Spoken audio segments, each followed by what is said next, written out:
तो अभी हम लोगों ने गेम थियोरी में गेम की वैल्यू स्ट्रेटजी इसको डिटरमिन करने के लिए और डिफरेंट फार्म में जो प्रॉब्लम हुआ करते थे उसमें किसका यूज हम करें, तो एक एक करके हम लोगों ने देखा 2x2 का जब सैडल पॉइंट मिले न मिले, डोमिनेंस रूल, ऑडमेंट्स रूल, इस तरह से 2x n का चाहे n×2 का, इस तरह का यदि कोई हमारा गेम है तो उस गेम का सलूशन कैसे करेंगे, ग्राफिकल मेथड का यूज करते हुए भी हम लोगों ने प्रॉब्लम को किया है।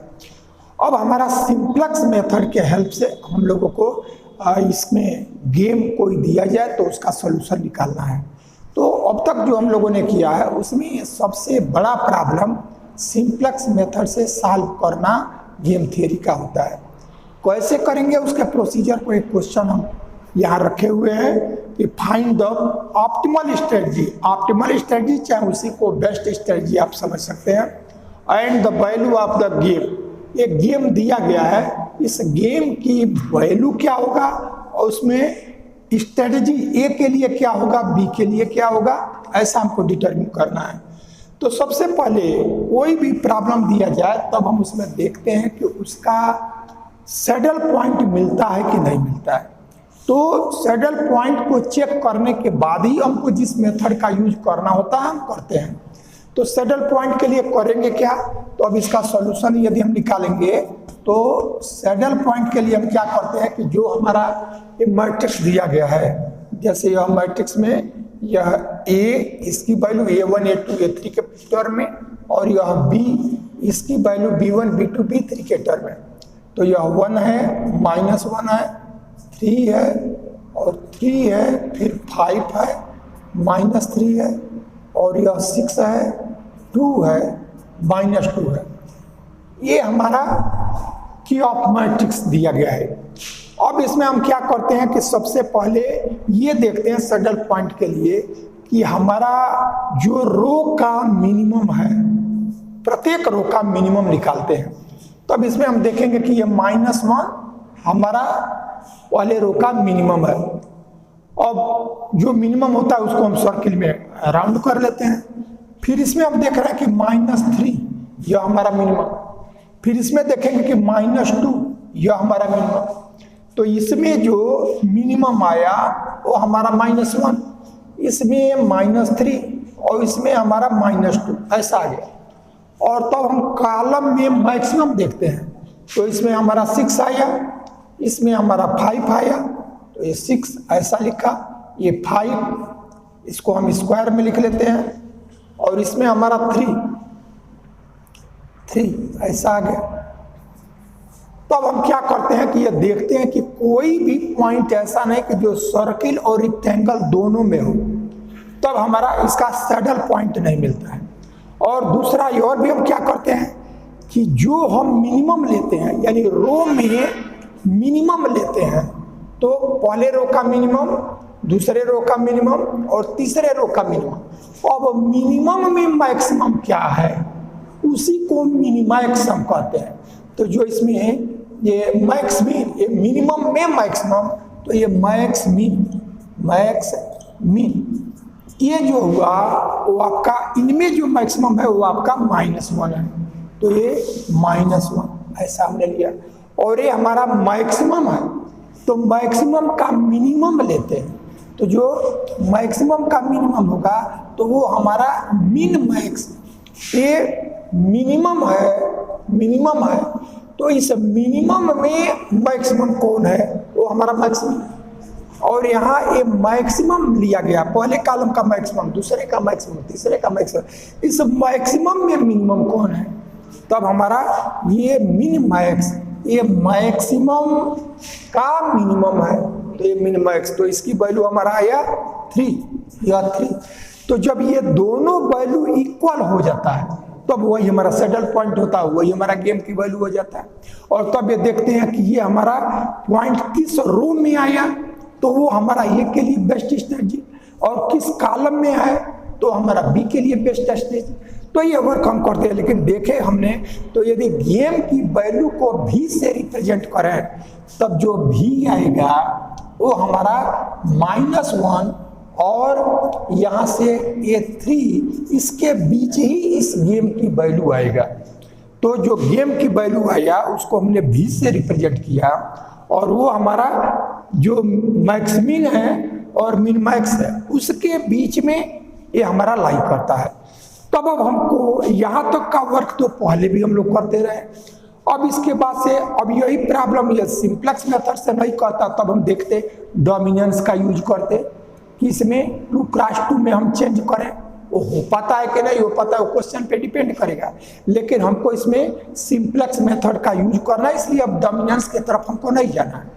तो अब सिंप्लेक्स का यूज कैसे करेंगे, तो इसको करने के लिए सबसे पहले हम देखेंगे कि जो भी हमारा ये मैट्रिक्स दिया गया है उस मैट्रिक्स में ये देखेंगे कि इसकी जो भी वैल्यू हो वो हमारा सब नॉन जीरो और पॉजिटिव हो। ये पहला प्रयास करेंगे, यानी अभी तक सिंप्लेक्स मेथड से कोई भी हमको सॉल्व करना होगा तो उसके स्टेप क्या होंगे। तो पहले तो इस सेडल पॉइंट को डिसाइड करना कि हमारा सेडल पॉइंट है कि नहीं। सेडल पॉइंट हो जाएगा तो हमको आगे किसी मेथड की ज़रूरत नहीं है, लेकिन वो चेक करेंगे। तो चेक करने के बाद हमको सेडल पॉइंट नहीं मिला, तो जब नहीं मिला तब अब किस रूल का यूज करेंगे उस पर अब डिपेंड करेगा। तो जब सिंप्लेक्स का यूज करना होगा तब आप क्या करेंगे कि सबसे पहले देखेंगे कि जो ये v की वैल्यू है वो निगेटिव भी है, ये -1 भी हो सकता है, उससे ग्रेटर और 3 इन्हीं के बीच में कोई गेम की वैल्यू होगा। तो जब गेम की वैल्यू होगा तो यह भी नॉन जीरो और पॉजिटिव हो, नॉन जीरो पॉजिटिव हो। इसके लिए हमको क्या करना पड़ता है कि जो ये मैट्रिक्स की वैल्यू है उसमें जितने भी निगेटिव हैं उन निगेटिव को पॉजिटिव में चेंज करते हैं। तब वो पॉजिटिव में चेंज कैसे करेंगे, तो उसके लिए हम देखते हैं कि निगेटिव में मिनिमम कौन सा है। तो -3 हमारा मिनिमम है, तो इसमें +3 यदि करेंगे तब तो ये 0 देगा, इसलिए +4 हम करेंगे। जो मिनिमम निगेटिव हुआ उससे एक अधिक पॉजिटिव, ये हमारा वो नॉन जीरो यानी पॉजिटिव आ जाए। तब उसके लिए हम क्या करेंगे कि इसमें 4 को ऐड करेंगे तो ये पॉजिटिव आएगा। तो जो वैल्यू हम ऐड करेंगे वो इस मैट्रिक्स के सब में, हर एलिमेंट में, सभी सेल में हमको उस नंबर से ऐड करना पड़ेगा।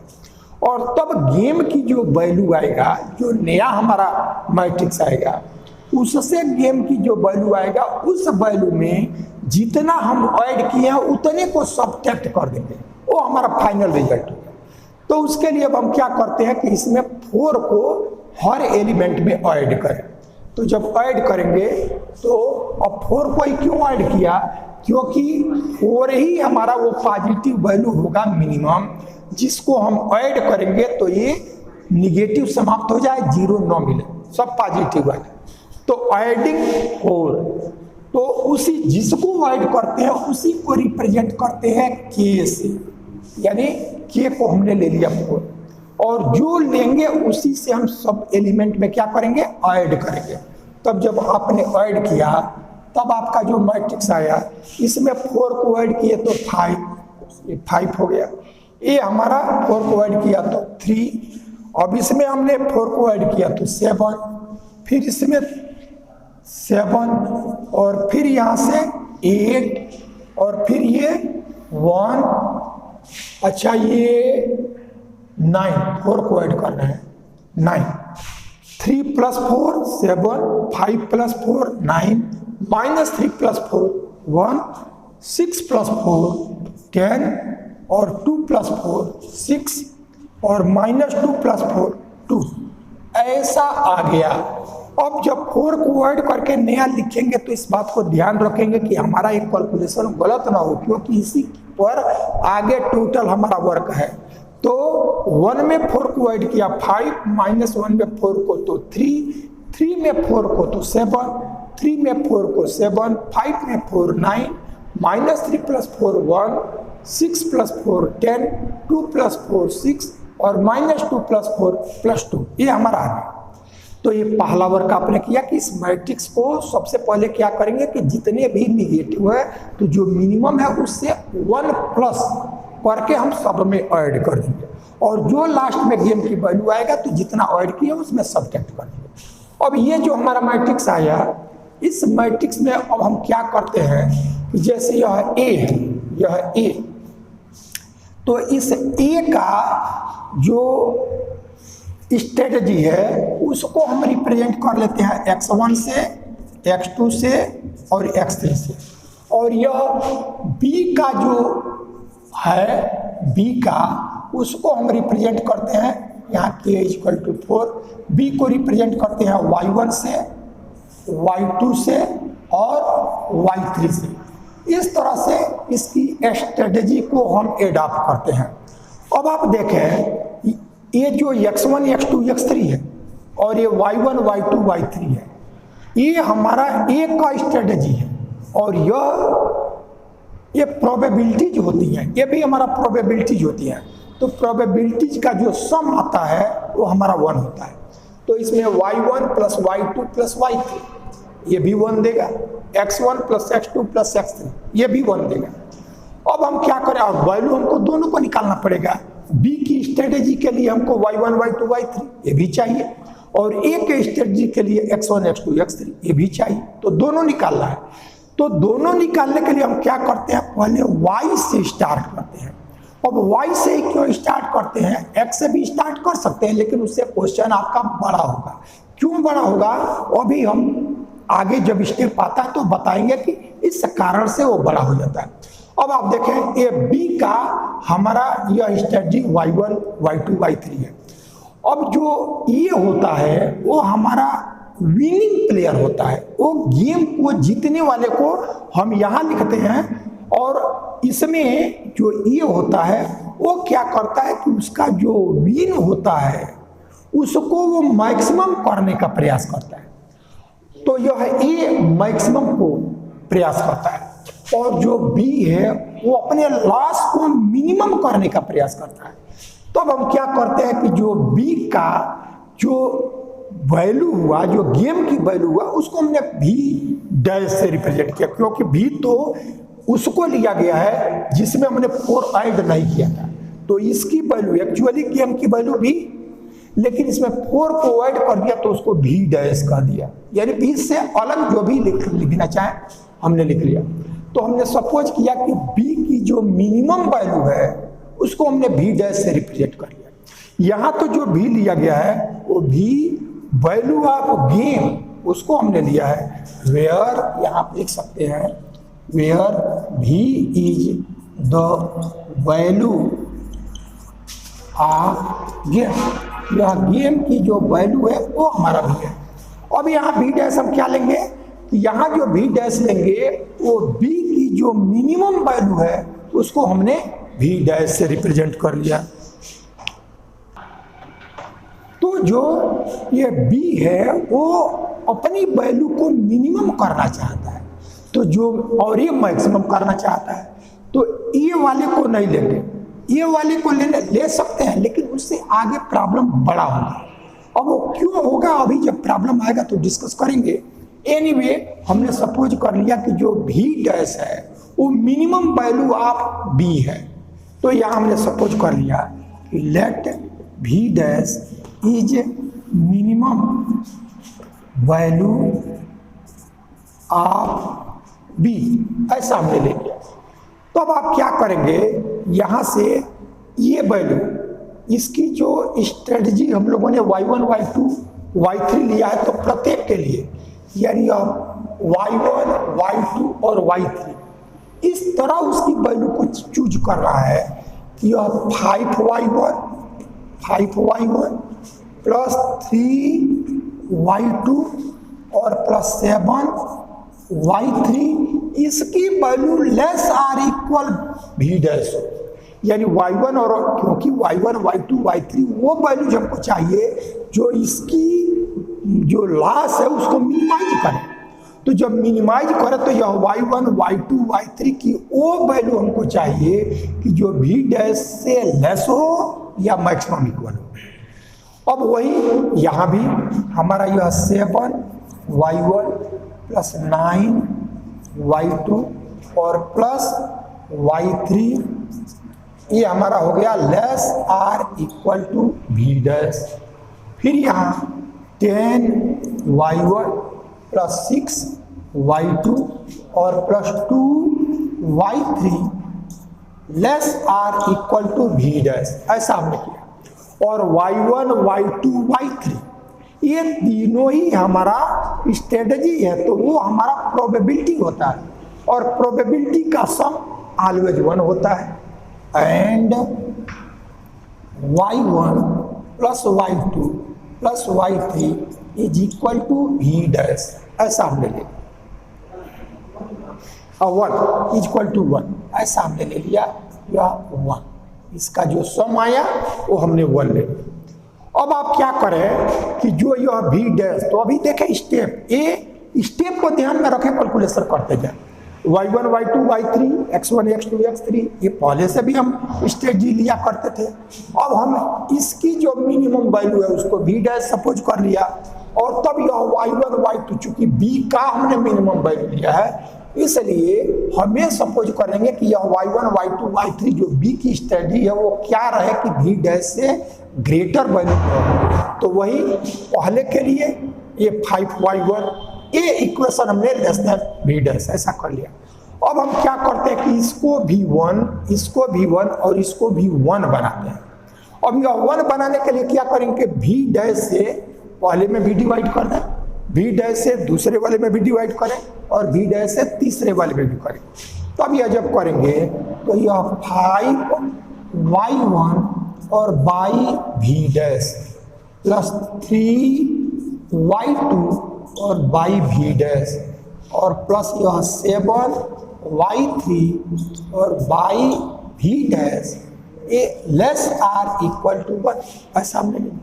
फिर दूसरे को देखें तो यह 7y1 by we dash plus 9y2 by we dash और यह y3 by we dash less or equal to 1।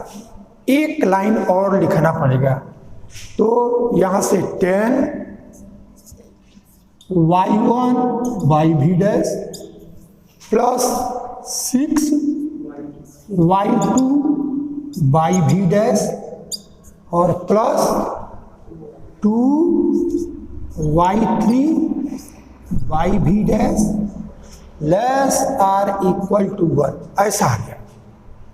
अब हम क्या कर लेंगे कि यह y1 by we dash, y2 by we dash, y3 by we dash ये पहले कॉलम में भी है, ये दूसरे में y2 by we dash, y3 by we dash, इसको एक नया वेरिएबल है और वो नया वेरिएबल केवल कैलकुलेशन के लिए लास्ट में फिर इसी में रिप्लेस कर देंगे, बार बार इतना बाई वी डैश न लिखना पड़े। इसलिए अब हम सपोज कर ले रहे हैं कि y1 बाई वी डैश इसको कैपिटल y1 और y2 बाई वी डैश इसको कैपिटल y2 और y3 बाई वी डैश इसको कैपिटल y3, ऐसा करें तब ये इक्वेशन क्या दे देगा। तो वो सब्स्टिट्यूशन अब हम करने जा रहे हैं। Now we suppose that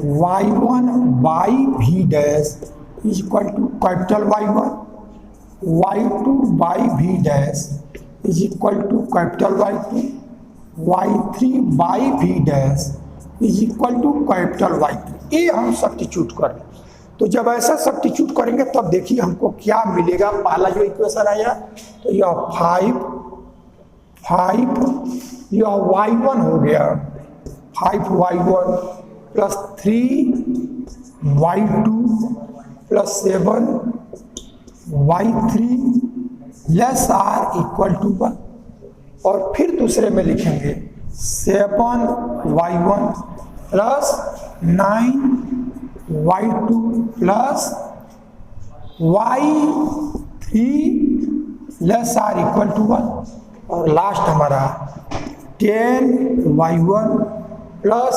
6y2 और plus 2y3 less or equal to 1, ये हो गया।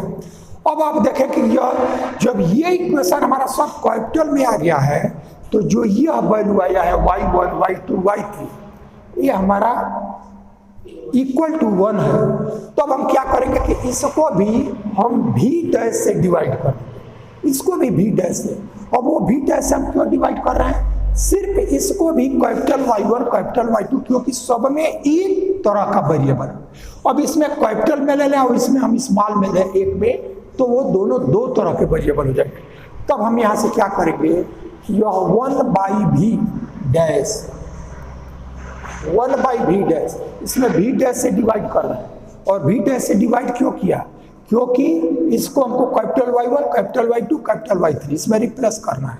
तो 1/v dash is equal to, इस पार्ट को हमने पहले ले लिया है, और यह y1/v डैश और प्लस y2/v डैश और प्लस y3/v डैश। अब ये जो v डैश है 1/, तो v डैश हमारा मिनिमम है। अब जब ये 1/, मिनिमम होगा तब ये वैल्यू, जब डिनोमिनेटर मिनिमम होगा तब ये वैल्यू जो आएगा वो हमारा मैक्सिमम होगा। और इसी को तो हम डिनोट करते हैं a maximum of z is equal to 1/v dash. यानी जो यह v डैश है ये मिनिमम लिया ही गया है, क्योंकि वो b जो हमारा है वह b मिनिमम वैल्यू के लिए स्ट्रेटजी अडॉप्ट करता है। तो हमारा यह मिनिमम जब होगा तो डिनोमिनेटर मिनिमम होगा, इसलिए on the whole value maximum देगा। तो ये वैल्यू, अब इसी को मैक्स, इस 1/v डैश को हम z डैश किया तो ये मिनिमम है, इसलिए ये जो 1/v डैश की वैल्यू z होगा वो हमारा मैक्सिमम हो गया।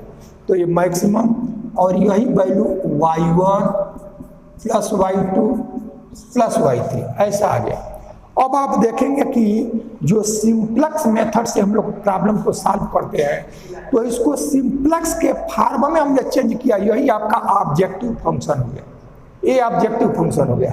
और ये आपके जो सब्जेक्ट टू देता है, जो कांस्टेंट्स होते हैं, जो लिमिटेशन होता है वो। अब इसके हेल्प से हम जो सिंप्लेक्स मेथड में टेबल बनाते हैं उस टेबल को बनाएंगे। तो यहाँ से टेबल अब हम बनाएंगे, ये ऑब्जेक्टिव फंक्शन होगा। तो टेबल बनाते समय हम सबसे पहले क्या करते हैं कि उसको स्टैंडर्ड फॉर्म में चेंज करते हैं। और स्टैंडर्ड फॉर्म में क्या होता है कि जो ऑब्जेक्टिव फंक्शन हो वो मैक्सिमम में रहे, इसीलिए हम एक रीजन, अभी एक और रीजन है जिस कारण हम इससे स्टार्ट करते हैं, इससे नहीं करते हैं। एक तो आपकी जो ये वैल्यू है, तो यह जब v डैश, जब हम सब में ये v डैश को डिवाइड किया गया है, ये जब v डैश को, तो यदि आपका x1 x2 x3 को लेके चलते तब तो ये आप ये मिनिमम वैल्यू नहीं लेते, तब वो तो हमारा मैक्सिमम, यानी ये तो वो स्ट्रेटजी अडॉप्ट करेगा जिससे हमारा मैक्सिमम वैल्यू मिले। तो मैक्सिमम वैल्यू लेगा तब हमारा x1 x2 x3 की वो वैल्यू होगी जो हमारा v डैश से ग्रेटर देगा, वो ग्रेटर दे। तो ये ग्रेटर और इक्वल आएगा, सब ग्रेटर और इक्वल आएगा। और v डैश ये हमारा मैक्सिमम वैल्यू तब रहता, तब ये मैक्सिमम वैल्यू रहता। तो जब इसको डिवाइड करते v डैश से, तब जो हमारा ये वैल्यू आता है वो मैक्सिमम नहीं आके मिनिमम आता है। और स्टैंडर्ड फॉर्म में हमको चेंज करने के लिए मैक्सिमम चाहिए, इसलिए एक रीजन तो इसको लेके चले, एक पहला रीजन। और दूसरा रीजन और देखते हैं, जब जो हमारे कांस्टेंट्स हैं, जो लिमिटेशन है, इसमें स्टैंडर्ड फॉर्म में चेंज करने के लिए हम देखते हैं कि इधर निगेटिव ना हो, यदि निगेटिव हो तो उसमें माइनस से प्रोडक्ट करके इसको पॉजिटिव बना, और लेस आर इक्वल हो तो स्लैक वेरिएबल, और ग्रेटर आर इक्वल हो तो सरप्लस वेरिएबल। अब आप देखें कि जब ये लेस आर इक्वल रहेगा तो केवल स्लैक वेरिएबल आएगा, लेकिन यदि यही हमारा ग्रेटर आर इक्वल रहता तो जब सरप्लस वैल्यू लेते तो हमको फिर आर्टिफिशियल लेना पड़ता। तब जब ग्रेटर आर इक्वल लेने पर हमारा एक के साथ एक वेरिएबल और आता, तो इस तरह से स्लैक वेरिएबल में x s1 यहाँ ले लिया, s2 यहाँ लिया, s3 यहाँ लिया, लेकिन उसमें माइनस s1 लेते तो उसके लिए प्लस a1, -S2 लेते तो +A2, क्योंकि वो ऐसा नॉल है तो फिर यूनिट मैट्रिक्स आपको मिलेगा नहीं। ठीक है, ये तो दो रीजन से हम इसी को लेके चलते हैं, उससे हमारा कैलकुलेशन आसान हो जाता है। अब LSR इक्वल में नहीं रहता तो ग्रेटर आर इक्वल में रहता तो सरप्लस वेरिएबल रहते तो आर्टिफिशियल वेरिएबल आता, तो अब हमारे 6 इसमें वेरिएबल्स और आ जाते और इस तरह से केवल 3 आए। तो ये दो रीजन है जिससे हम इसी को लेके चलते हैं। तो अब आगे की बात अब आप समझेंगे। तो अब हम इसको क्या करेंगे, इसको लिखेंगे इक्वालिटी में चेंज करेंगे। तो इक्वालिटी में चेंज करेंगे तो यह 5y1 + 3y2 और +7y3 और +S1 पहला सरप्लस वेरिएबल स्लैक वेरिएबल। तो अब आप देखेंगे कि एक स्लैक वेरिएबल यहाँ भी आएगा, एक यहाँ आएगा और एक यहाँ आएगा, तीनों में आएगा। इसलिए S1 इसमें लिया तो इसमें 0S2 और 0S3 ये तीनों हमारे 0 हो जाएंगे और तब यह वैल्यू =1 ऐसा हो जाएगा। और फिर यहाँ आप देखेंगे 7y1 प्लस 9y2 और प्लस यह y3 और प्लस इसमें 0S1 और प्लस S2। पहले में सेलेक्ट वेरिएबल S1, दूसरे में S2 और तीसरे में S3। शेष जो रहेगा वो 0 के साथ। तो ये हमारा 0S3 = 1 और लास्ट जो हुआ वो हमारा 10y1 plus 6y2 plus 2y3 और इसमें S1 0 हो जाएगा, S2 0 हो जाएगा, लेकिन S3 आपका रहेगा जो 1 देगा। और जो ऑब्जेक्टिव फंक्शन रहता है उस ऑब्जेक्टिव फंक्शन में हम क्या करते हैं कि जो वेरिएबल्स है उसके 0 कोफिशिएंट के साथ लिख लेते हैं। तब यहाँ से maximum of Z = 1/v' = y1 plus y2 plus y3 plus 0S1 plus 0S2 plus 0S3। ये हमारा आ गया। अब इसको हम सिंप्लेक्स टेबल बनाने की स्थिति में आ गए। अब यहीं से हम सिंप्लेक्स टेबल बनाएंगे। तो अब सिंप्लेक्स टेबल कैसे बनाएंगे, ये सिंप्लेक्स के कैलकुलेशन में हम लोगों ने समझा है। अब उसी का यूज करते हुए अब सिंप्लेक्स टेबल हम बनाने जा रहे हैं। तो इस तरह से ये वर्क हम लोगों ने किया है। लेकिन ऐसे स्टूडेंट जो सिंप्लेक्स मेथड नहीं जानते होंगे उनके लिए अतिरिक्त एक चीज आप जान लें, और सिंप्लेक्स आप नहीं जानते रहे होंगे तो भी इसको आप समझ सकेंगे। इतना ही किया जाता है कि जो अभी इक्वेशन को हमने मिटाया है कि जो लेस आर इक्वल होता है उसमें एक वेरिएबल को ऐड करते हैं और उसको S1 कहते हैं, उसी को सरप्लस उसको हम स्लैक वेरिएबल कहते हैं। तो इस तरह से हमने क्या किया कि लेस आर इक्वल जो इसके पहले इक्वेशन था तो उसी में हमने क्या किया कि एक वैल्यू को ऐड किया जिससे लेस समाप्त हो गया, इतने को ऐड कर दिया, लेस समाप्त हो गया, इक्वालिटी आ गया। दूसरे वाले में हमने इसको ऐड कर दिया, अब हमारा इक्वालिटी आ गया, लेस समाप्त हो गया। तीसरे में S3 को ऐड कर दिया,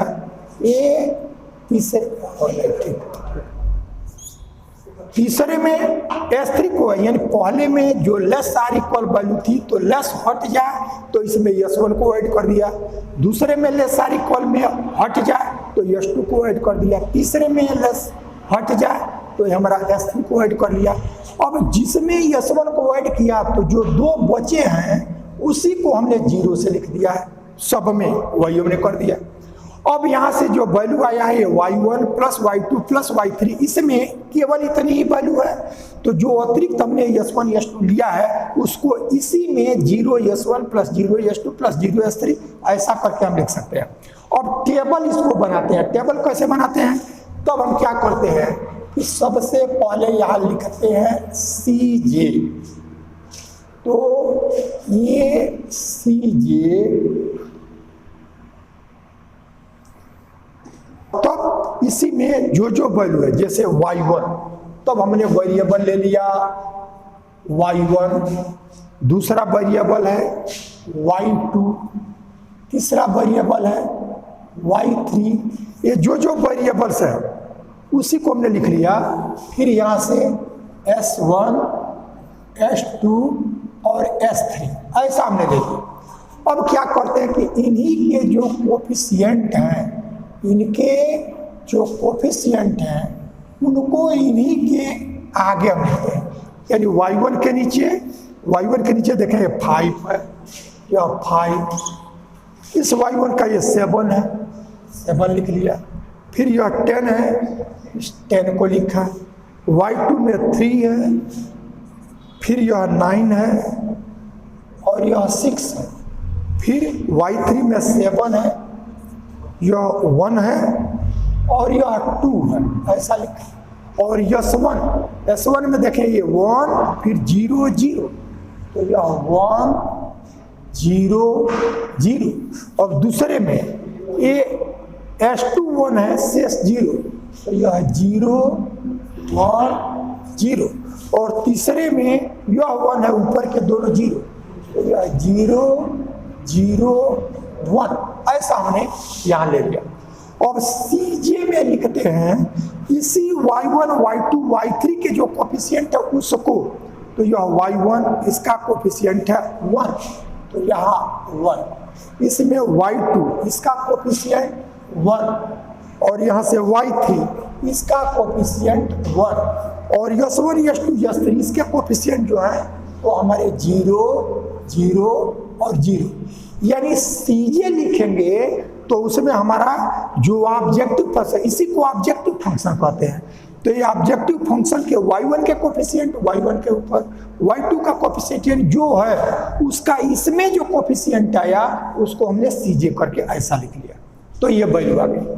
अब हम क्या करते हैं कि एक टेबल और बनाते हैं XB।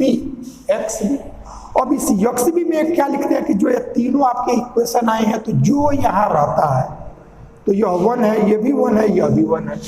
ये 1 छोड़कर दूसरा कुछ रहता है उसको लिखते हैं, यानी इक्वल के बाद जो है वो हमारा XB इसके अंतर्गत आएगा 1, ऐसा हो गया। और एक और लिखते हैं यहाँ CB। अब CB में क्या लिखेंगे, तो देखेंगे कि इसमें जो S1 S2 S3 लिया गया है वो यूनिट मैट्रिक्स बनाएगा, यानी 3 वेरिएबल है या 3 इक्वेशन है तो थर्ड ऑर्डर का यूनिट मैट्रिक्स।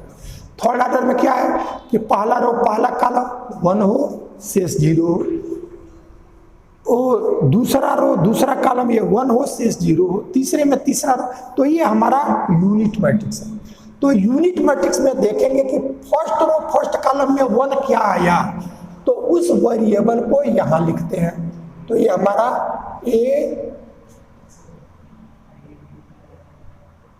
इस वेरिएबल को लिख लिया S1, फिर यहां लिखा S2 और यहां लिखा S3, यानी जो फर्स्ट रो फर्स्ट कॉलम में 1 दिया उसको पहले, और सेकंड रो सेकंड कॉलम में जो दिया उसको दूसरे पे, थर्ड रो थर्ड कॉलम को तीसरे पे। अब C है तो मतलब इनके कोफिशिएंट, तो उसमें अब देखेंगे कि यह S1 का C में जब आएगा तो ये कोफिशिएंट आएगा। तो अब इसके S1 का C 0, तो यह आ गया 0, और फिर यह S2 का C 0 और यह S3 का C 0, ऐसा हम लोगों ने ले लिया, हमने कर लिया। अब ये तो टेबल से ही, ये टेबल हमने यहाँ से कैसे बनाए ये आपको बता दिया गया, इजीली आप इसको समझ सकेंगे। यदि आप सिंप्लेक्स नहीं पढ़े होंगे तो भी इस चीज़ को आप समझ सकते हैं। तो यहाँ आप ऐसे कर रहे हैं। अब इसके बाद से क्या करते हैं कि यहाँ जो वैल्यू है, इस वैल्यू में हम लिखते हैं ZJ। अब यह ZJ क्या होगा कि ZJ का मतलब ये आता है कॉलम के लिए, जैसे यह C1 पहला कॉलम, C2 J की वैल्यू 2, C3 ये कॉलम के लिए है। तो यह Z1 यानी पहला कॉलम, तो इसमें जो CB है और यह Y1 है, ये जो वैल्यू है इसका इसमें प्रोडक्ट, इसका इसमें प्रोडक्ट, इसका इसमें प्रोडक्ट, ये प्रोडक्ट करके और तब हम ऐड कर लेते हैं। तो चूंकि ये 0 है तो ये सब 0 ही देगा, ये 0 0 0 ऐड 0, फिर ये भी ये सब 0 दे देगा। यदि ये कोई एक 0 नहीं होता तो हमारा दूसरा कुछ आता तो उसके अनुसार लिखते, लेकिन ये Z1 का मतलब जो ये पहला रो है इससे कॉरेस्पॉन्डिंग का प्रोडक्ट, पहले का इसमें प्रोडक्ट, फिर इसका इसमें प्रोडक्ट, फिर इसका इसमें, और तब आए फिर ये Z2, तो ये सेकंड वाले कॉलम में इसका प्रोडक्ट, फिर इसका प्रोडक्ट, फिर इसका ऐड, तो चूंकि 0 है तो सब 0 ही दे देगा, यह 0 दे देगा, ये टोटल 0 आ गया। और तब हम क्या करते हैं, डेल जे लिखते हैं, डेल जे। तो डेल जे में क्या करेंगे कि इसी से ऊपर वाले की वैल्यू को सबट्रैक्ट करके लिखते हैं। तो ये डिफरेंट बुक्स में ये नोटेशन थोड़ा सा फर्क, कई जगह ऊपर से ही इसको सबट्रैक्ट करके लिखा जाता है और कुछ बुक्स में इसमें से इसको सबट्रैक्ट करके लिखा जाता है, लेकिन दोनों के सबट्रैक्ट करके लिखने पर जो रिजल्ट आएगा वो हमारा सेम। क्या रिजल्ट आएगा उसको अभी हम देखें। जैसे मान लें हम इसमें से सबट्रैक्ट करें, तब ये -1, यह -1, यह -1, यह 0 0 0, तब जो डेल जे निकला, यदि हम नीचे से जे से CJ को सबट्रैक्ट करें और तब ये जो वैल्यू आता है -1 जो भी आए, तब हम देखेंगे कि यदि ये सब पॉजिटिव या 0 होता, यानी इसमें कोई निगेटिव नहीं होता, तब सिंप्लेक्स का सॉल्यूशन यहीं से निकल जाता है। लेकिन यदि हमारा निगेटिव आ जाए तो तब तक इस प्रोसीजर को आगे बढ़ाएंगे जब तक ये सभी निगेटिव समाप्त न हो। और यदि इसमें से सबट्रैक्ट करते हैं आप इसमें से, तब आप देखते हैं कि इसमें कोई तब पॉजिटिव नहीं दिखना चाहिए, तो हम पॉजिटिव को रिप्लेस करें तो सब या तो 0 आ जाए नहीं तो निगेटिव आ जाए। तो वो जब इसमें से सबट्रैक्ट करेंगे तो निगेटिव को हटाना है और इसमें से सबट्रैक्ट करेंगे तो पॉजिटिव को हटाना है, तो बात एक ही है, किसी को आप कर सकते हैं। तो ये वैल्यू हमने ऐसा कर लिया। अब ये माइनस में आ गया, ये निगेटिव वैल्यू आ गया, तब हम क्या करेंगे कि अब यहाँ ये देखते हैं कि जो निगेटिव वैल्यू है उसमें अधिक कौन है, माने कौन सबसे ज्यादा निगेटिव है।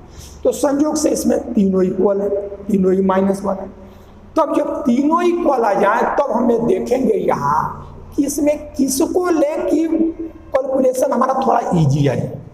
तो हम देख रहे हैं कि इसमें 1 है 2 है, इसमें संख्याएं रिस्पेक्टिवली बड़ी है, तब हमने इसको ले लिया और ये हमारा इनकमिंग वेक्टर कहलाता है, इनकमिंग वेक्टर। तो इनकमिंग वेक्टर इसको ले लिया।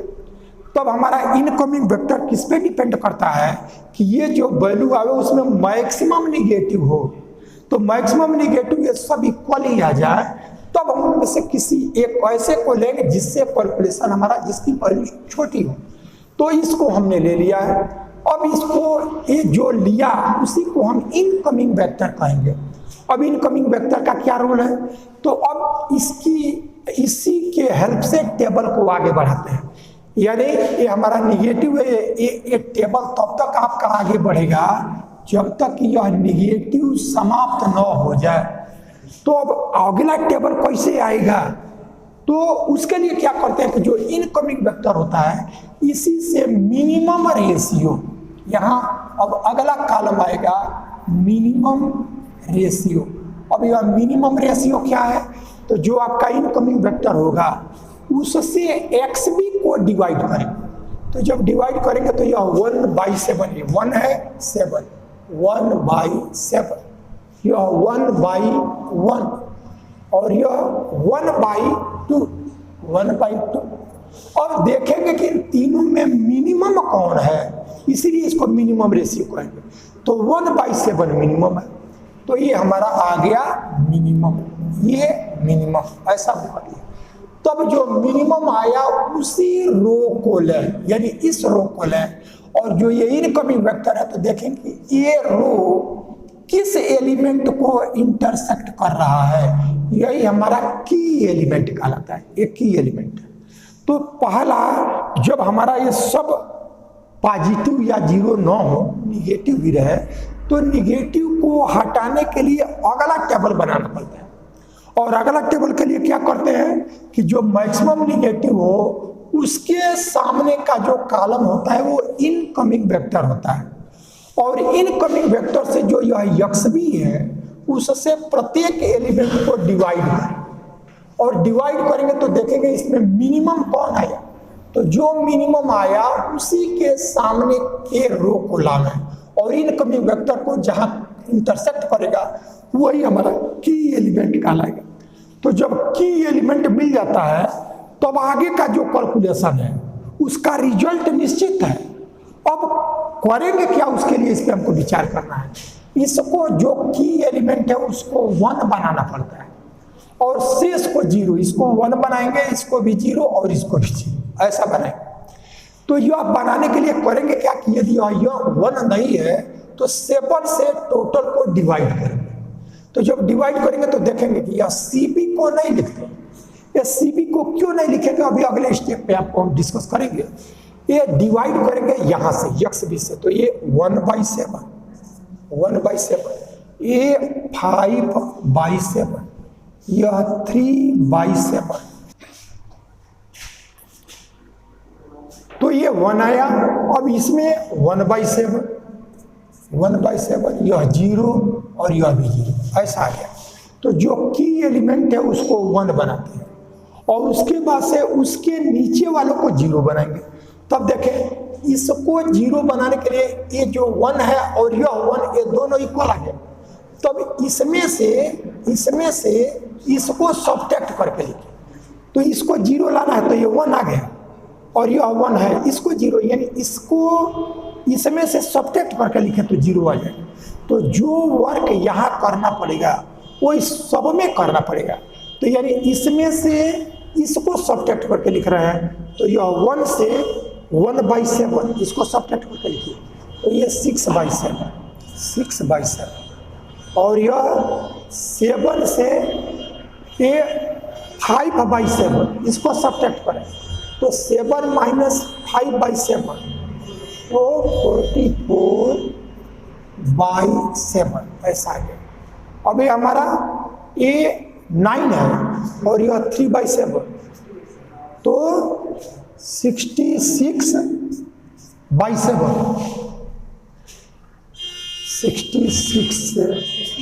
60/7। अब इसमें से इसको सब्ट्रैक्ट करके लिखेंगे तो ये 0, इसको 0 लाने के लिए तो किया जा रहा है। फिर इसमें से इसको सब्ट्रैक्ट करें तो ये -1/7, -1/7, फिर यह 1, और फिर ये 0, ऐसा हमको मिल गया। अब आप देखेंगे कि ये 0 हो गया। अब हमको इसको फिर 0 लाना पड़ेगा, तो इसको 0 लाने के लिए देखें अभी हमारा 1 है, तो इसमें जब 2 से मल्टीप्लाई करेंगे तब इसका इक्वल है। तो हम क्या करते हैं कि इसमें ये जो वैल्यू है ये 2 वाला, इसको वैसे लिख लें अलग रख पे,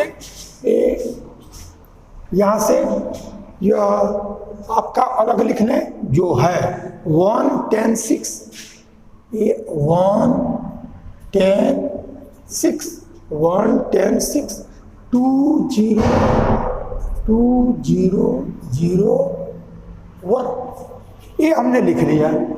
अब ये जो 1 है तो इसमें 2 से मल्टीप्लाई करेंगे तब इस 2 के इक्वल होगा, और तब सब्ट्रैक्ट करेंगे तो 0 आएगा।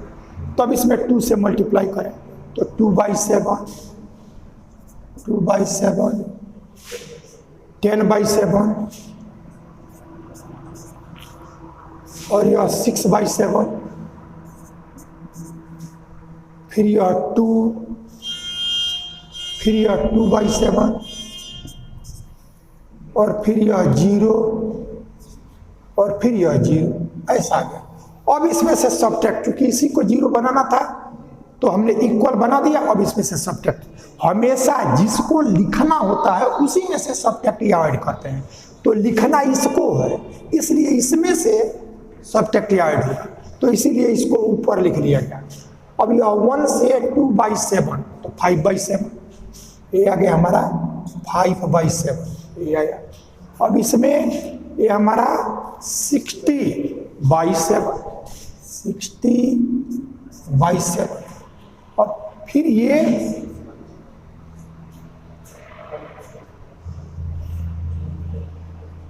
36/7, तो ये 36/7 ये आ गया। अब ये हमारा 0, ये तो यही 0 लाने के लिए सब कुछ किया गया।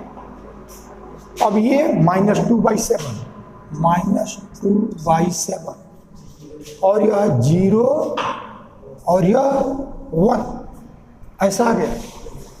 तो अब हम क्या करेंगे कि ये सेकेंड स्टेप का ये टेबल का इतना वर्क हमने किया। अब इसका काम समाप्त हो गया, आपका ये वर्क हमारा समाप्त हो गया, ये 0 हो गया। अब आप देखेंगे कि जो नया हमारा की एलिमेंट है, यानी जिसको 1 बनाया गया, यह 1, तो अब देखेंगे कि इसके पहले ये जो 1 0 0 था वो कौन सा था, यानी यह हमारा 1 हुआ। तो जो ये यूनिट मैट्रिक्स आया उसमें 1 वाला कौन सा है, तो ये 1 हमारा यह दिया, इसलिए यह आउट गोइंग वेक्टर कहलाता है। ये आउट गोइंग, तो आउट गोइंग वेक्टर क्या होगा कि जो की एलिमेंट होगा जिसको 1 बनाना है, तो देखेंगे कि इसमें 1, यदि हमारा ये की एलिमेंट होता तो हमारा 1 इसमें है तो ये हटता, यदि ये की एलिमेंट होता तो 1 यहाँ है तो ये हटता, यानी की एलिमेंट के सामने वाला यूनिट मैट्रिक्स में 1 देने वाला समाप्त होगा। तो ये आउट गोइंग हो गया हमारा आउट गोइंग। अब ये वैल्यू लिख लिया गया। अब आप क्या करेंगे कि अब देखेंगे कि पहले जो हमारा मैट्रिक्स था यूनिट मैट्रिक्स, अब वो यूनिट मैट्रिक्स चेंज हो चुका है। क्या चेंज हुआ है कि अब आप देखेंगे कि 1 0 0 ये आया, जो यह था अब वो यूनिट मैट्रिक्स नहीं रहा, तो इसलिए आउट गोइंग यूनिट मैट्रिक्स से आउट गोइंग होता है। आउट गोइंग का मतलब जो यूनिट मैट्रिक्स है उसमें से आउट हो गया। तो अब नया आपका आ गया इनकमिंग, ये हमारा अब यूनिट मैट्रिक्स में ये कमिंग हो गई इसकी।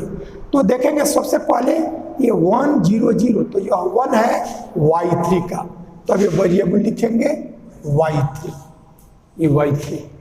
अब फर्स्ट रो फर्स्ट कॉलम ये 1 शेष 0। अब ये हमारा सेकंड रो सेकंड कॉलम, तो ये S2, यह S2, और तब ये यूनिट मैट्रिक्स के ही ये वेरिएबल्स को यहाँ लिखते हैं, तो ये थर्ड रो थर्ड कॉलम, तो यह S3। अब देखें जो वही आपको कि इसमें डिवाइड इसको नहीं करेंगे, इसको छोड़ देंगे, ये सिर्फ इसीलिए कि जो नया यूनिट मैट्रिक्स होता है उसका क्या वेरिएबल हुआ उसको यहाँ लिखा जाता है। अब इसका C क्या होगा, तो अब देखिए ये हमारा y3 ये है, तो इसका C 1 आ गया, तब यह 1। इसीलिए ये लास्ट में जब की एलिमेंट हमारा यूनिट में बदल जाता है, तब जो नया यूनिट मैट्रिक्स होगा उसका ये वेरिएबल और उसका जो ऊपर का कोफिशिएंट वो लिखते हैं। तो S2 का तो अब भी 0, S3 का यह भी 0, ये 0 हो गए। तो इस तरह से ये हमारा सेकंड टाइम का ये टेबल बना। अब हमें देखेंगे कि क्या इससे भी हमको आगे बढ़ाना पड़ेगा या यहीं समाप्त हो जाएगा। तो उसके लिए हमको करना ही पड़ेगा कि इसमें भी पहले जेड की वैल्यू निकालें और डेल की वैल्यू निकालें। यदि वो डेल जो आया उसमें कोई निगेटिव नहीं रहा तो अब आपका ये वर्क समाप्त, लेकिन यदि निगेटिव रहा तो आगे बढ़ाना पड़ेगा। तो इसलिए हम पहले Z1 को यहाँ से ZJ ऐसा लेंगे, ZJ। तो ZJ के लिए क्या करेंगे कि इसमें से प्रत्येक में, जैसे इसका प्रोडक्ट, इसका प्रोडक्ट और इसका प्रोडक्ट, तो यहाँ तो 0 था तो सब ये 0 आ गया था, लेकिन ये दोनों तो 0 देगा सब में, लेकिन ये पहला बचेगा। तो 5/7 और यह 3/7, यह 1 और यह 1/7 और ये हमारा 0 और फिर यह 0, ये आ गया। यानी ये तीनों का प्रोडक्ट होता है, लेकिन ये दोनों जीरो दे देगा, केवल एक ही बचेगा, इसलिए केवल उसी को लिखा गया। 5/7, 3/7, 1, 1/7, 0, जी। अब हम डेल जे निकालेंगे, डेल जे। तो डेल जे के लिए इसमें से इसको सब्ट्रैक्ट करेंगे, तो 5/7 से 1/7 इसको सब्ट्रैक्ट करेंगे तो -2/7, तो ये हमारा -2/7 ये आया। अब इसमें से 1 को सब्ट्रैक्ट करेंगे तो -4/7, तो यह -4/7 और 1 से 1 तो ये 0 हो गया, और 1/7 से 0 तो ये 1/7 ये हो गया, और 0 से 0 तो ये 0, ये 0 से 0, 0। अब हम देख रहे हैं कि अभी भी 2 निगेटिव है, तो जब तक निगेटिव रहेगा तब तक टेबल को हमको आगे बढ़ाना पड़ेगा।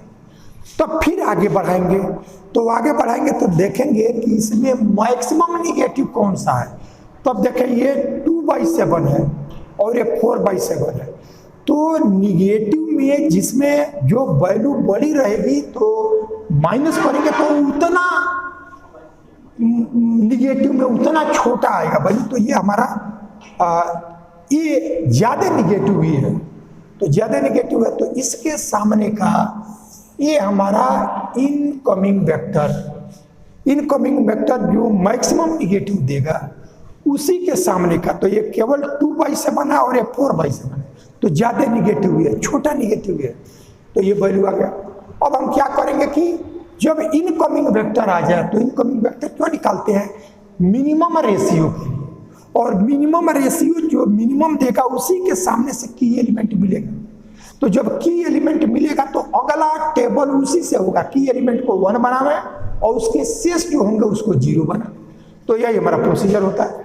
तब हम क्या करेंगे कि यहाँ से एक की एलिमेंट, तो इसमें हम डिवाइड करेंगे, तो ये 1/7 यानी इससे डिवाइड करना है तो 7/3 दैट इज 1/3, तो ये 1/3 ये आ गया। अब इसमें डिवाइड करेंगे तो ये 7/60, तो ये 1/10 और फिर यहाँ 5/7 है तो ये 7/36, तो 5/36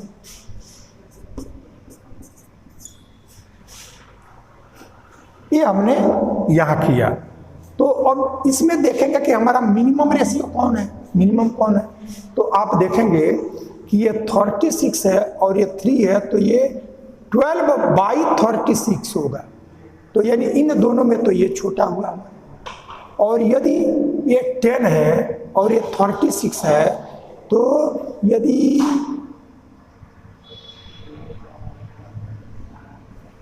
इसमें इसके मिनिमम को देखना है तो इन दोनों में तो ये मिनिमम हो गया, ये मिनिमम हो गया, अब इन दोनों में तो ये इसका 1/10 ये हमारा मिनिमम हो जाएगा। तो जब ये मिनिमम हो गया तब हम इसी को लिखेंगे मिनिमम, ये मिनिमम, और मिनिमम के सामने का जो ये इनकमिंग वेक्टर होगा वही हमारा की एलिमेंट ये देगा, और जब की एलिमेंट हमको मिल गया तो अगला जो टेबल होगा वो उसी से डिसाइड होगा।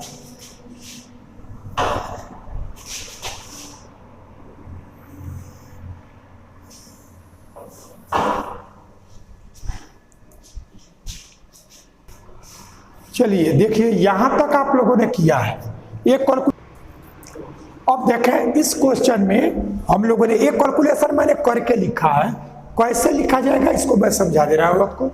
ये जो प्रॉब्लम है इस प्रॉब्लम में की एलिमेंट हम लोगों ने निकाल लिया, ये आया।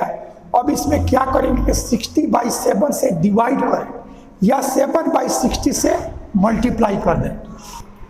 अब देखें यहाँ के कैलकुलेशन को कैसे किया जाएगा। ये मिनिमम रेशियो 1/10 आया, इससे हमने इस रो को लिया, ये हमारा की एलिमेंट हो गया। जो की एलिमेंट होता है उसको 1 बनाते हैं, तो 60/7 से डिवाइड करें या 7/60 से टोटल में मल्टीप्लाई कर दें, तो यह 7/60 करेंगे ये, तो ये 1/10 आ जाएगा।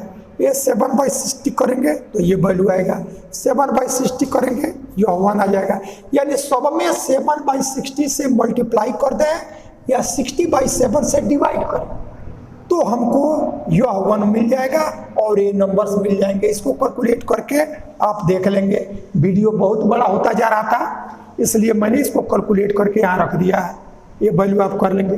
तो जब यह 1 आ गया, ये 1 हो गया, तब इसको 0 बनाना है। तो 0 बनाने के लिए क्या करें, इसको आप रख लें, अलग रख लें, 1/7, 5/7, 3/7, 1, 1/7, 0, 0 अलग एक लिख लें। और तब जो यह 1 है, ये जो वैल्यू हम लोगों ने इसको 1 बनाया है, तो इसमें 3/7 से मल्टीप्लाई कर दे सब में, और 3/7 से मल्टीप्लाई करके और तब जो ये वैल्यू है उसमें से सब्ट्रैक्ट करके लिख देंगे तो हमको ये 0 मिल जाएगा। फिर इसके बाद से जो ये टर्म है यह, तो अब ये 1 आ गया, इसको लिख लें, ये जो भी वैल्यूज है अलग आप लिख लें। और तब इसमें आप 36/7 से टोटल में मल्टीप्लाई कर दें इसमें, और तब हम सब्ट्रैक्ट कर देंगे तो हमको ये वैल्यू मिल जाएगी। तो इस तरह से इसको 1 बनाने के लिए 60/7 में 60/7 से डिवाइड करेंगे या 7/60 से टोटल में मल्टीप्लाई कर दें, हमको ये मिल जाएगा। इसको 0 करना है तो 1 में ये 3/7 है तो 3/7 से टोटल में मल्टीप्लाई करके इसको जिसको रखना है उसमें से सब्ट्रैक्ट करके लिख दें। फिर ये हमारा 36/7 है तो इसमें 36/7 से मल्टीप्लाई सब में कर दें, और जो आ रहा है उसको इसमें से सब्ट्रैक्ट करके लिख दें, ये आपको रिजल्ट मिल जाएगा। तो इस तरह से ये कैलकुलेशन हमारा यहाँ आ गया। अब देखेंगे कि यहाँ से हमारा आउटगोइंग वेक्टर कौन सा होगा, तो जो की एलिमेंट होगा उसी के सामने हमारा यह 1 है तो यह आउटगोइंग हो जाएगा, ये आउटगोइंग हो गया। अब देखें अगले में ये यूनिट मैट्रिक्स नहीं रहेगा, बदल जाएगा। तब हम फिर वेरिएबल यहाँ लिखेंगे। अब हमारा नया यूनिट मैट्रिक्स क्या आया, तो ये भी हमारा यूनिट मैट्रिक्स है, ये यूनिट मैट्रिक्स है ये, लेकिन सबसे पहले उसको लिखेंगे जो फर्स्ट रो फर्स्ट कॉलम को 1 दे। तो फर्स्ट रो फर्स्ट कॉलम को 1 यह दिया, तो यह है आपका y3। तो यहाँ से आप y3 ऐसा लिखेंगे। ये सेकेंड और सेकेंड कॉलम में 1 आया तो ये सेकेंड प्लेस पे लिखा जाएगा y2, ये y2 ये आया। और थर्ड रो थर्ड कॉलम में आया तो यह s3, ये वैल्यू लिख लिया गया। अब इसके c की वैल्यू तो y3 ये 1 है, 1, y2 1 है और s3 ये 0 है, ऐसा कर लिया। अब ये टेबल आगे बढ़ेगा कि नहीं बढ़ेगा, इसके लिए हमको ZJ की वैल्यू निकालना होगा और तब डेल J की वैल्यू निकालना होगा। तो ZJ की वैल्यू निकालने के लिए क्या करेंगे, 1 से इसको मल्टीप्लाई, 1 से इसको मल्टीप्लाई और तब ऐड करें। तो 1 से मल्टीप्लाई किया तो 2/5 और इसको भी किया तो 11/5 15। तो इसको 15 करने के लिए 3 से मल्टीप्लाई करें तो ये 6 और ये हमारा तो 17/5 17/15 ये आया। अब इसमें 1 से 0 का तो 0 और 1 में 1 का तो ऐड करेंगे तो 1, ये 1 आ गया। फिर यहाँ से 1 और यह 0 तो ये 1 आ गया, ये वैल्यू।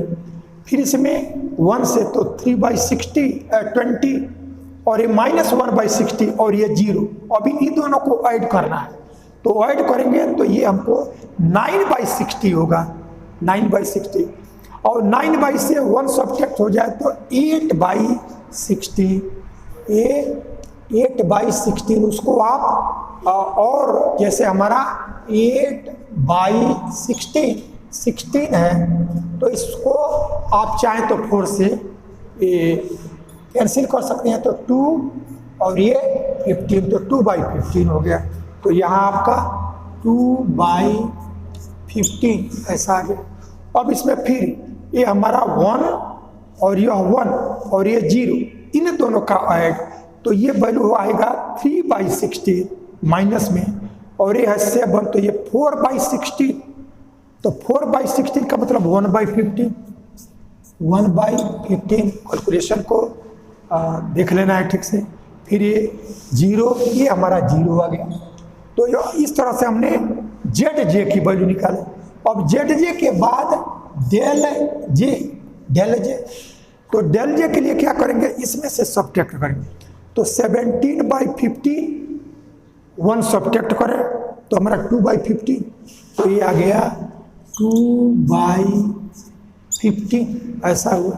1 से 1 तो यह 0, फिर यहाँ ये 1 से 1 0, 2/15 तो यह 2/15, 1/15 और यह 0 ऐसा आ गया। अब देख रहे हैं कि कोई हमारा निगेटिव नहीं बचा। तो जब कोई निगेटिव नहीं बचा, इसका मतलब अब इसके आगे हमको कैलकुलेशन नहीं करना है। तो जब कैलकुलेशन नहीं कर रहा है तो देखें क्या क्या निकल आया। y3 की वैल्यू 1/10।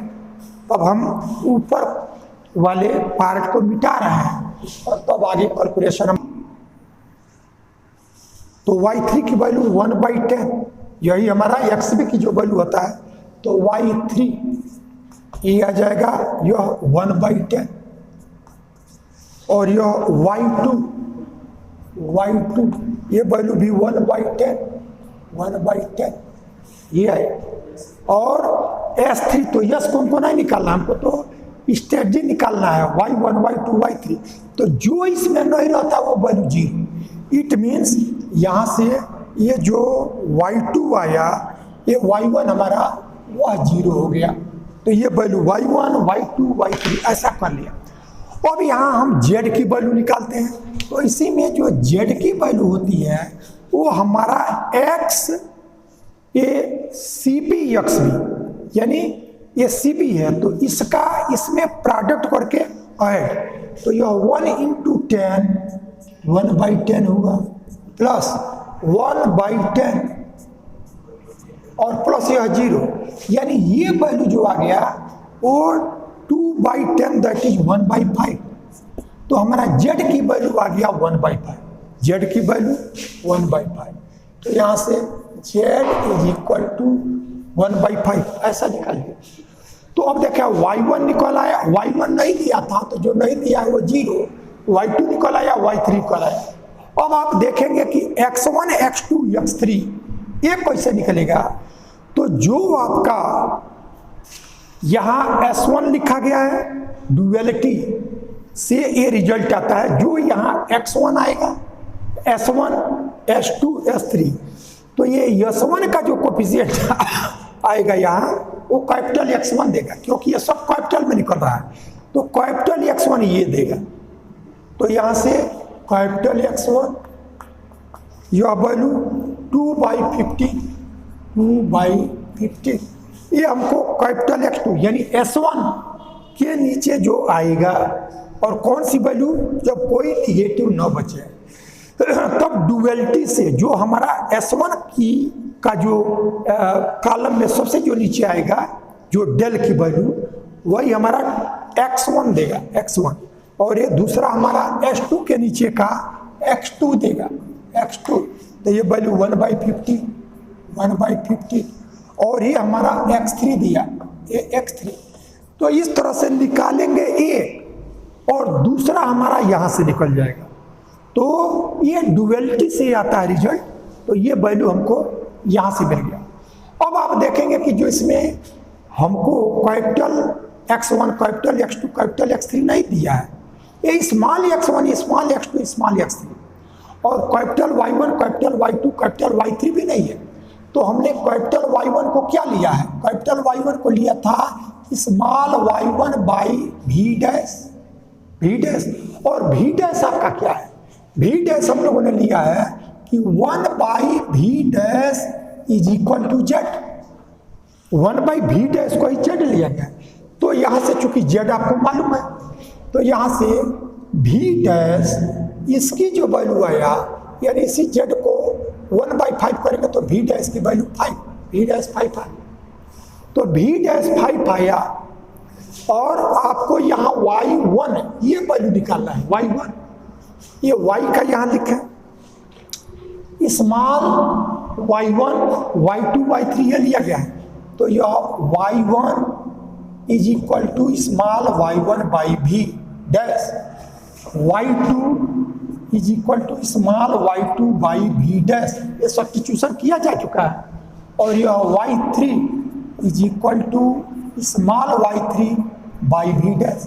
तो अब यहाँ से यह y1 small y1 is equal to capital Y1 V dash.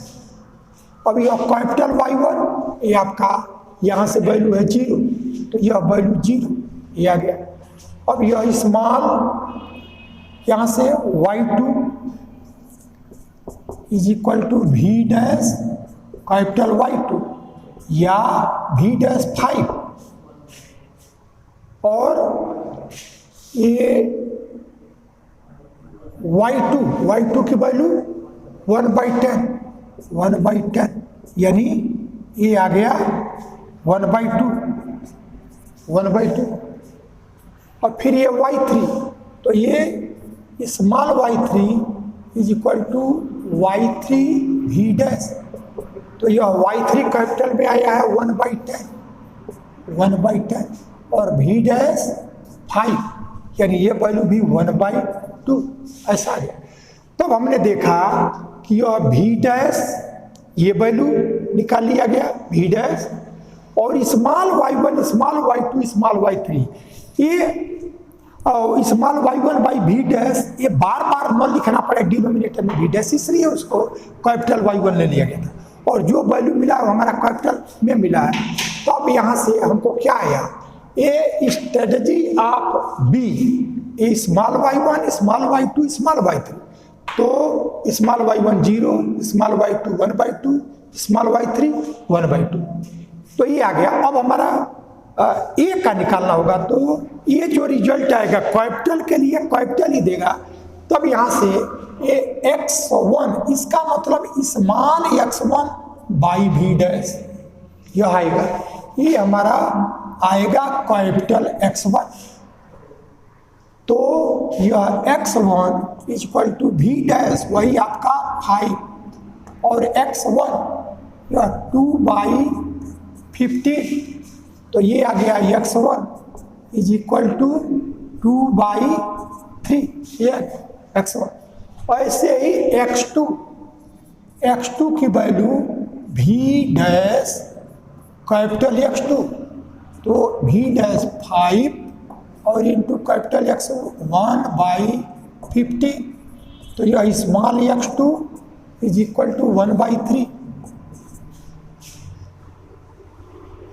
x3 आपका x3 ये आया भी डैश कैपिटल x3, और कैपिटल x3 आपका 0 है, इसलिए यह 0 है।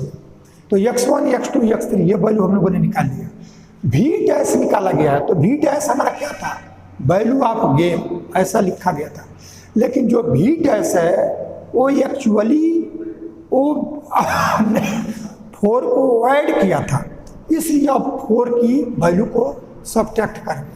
तब हमारा यहाँ से जितना हम ऐड करते हैं जो गेम की वैल्यू आती है उसी में उसको सब्ट्रैक्ट कर देते हैं। तब लिखेंगे the value of game, the value of game भी इज इक्वल टू भी डैश -4, क्योंकि सब में 4 को ऐड किया गया था। तो भी डैश की वैल्यू आया 5 - 4 दैट इज 1, ये वैल्यू ऑफ गेम आ गया। और तब स्ट्रेटजी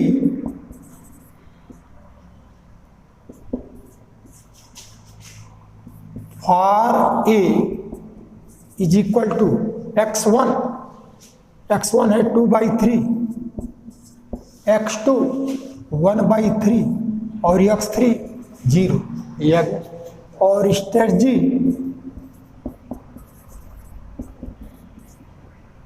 फॉर बी, ये y1 y2 y3 है, तो y1 आपका 0 है 0, y2 आपका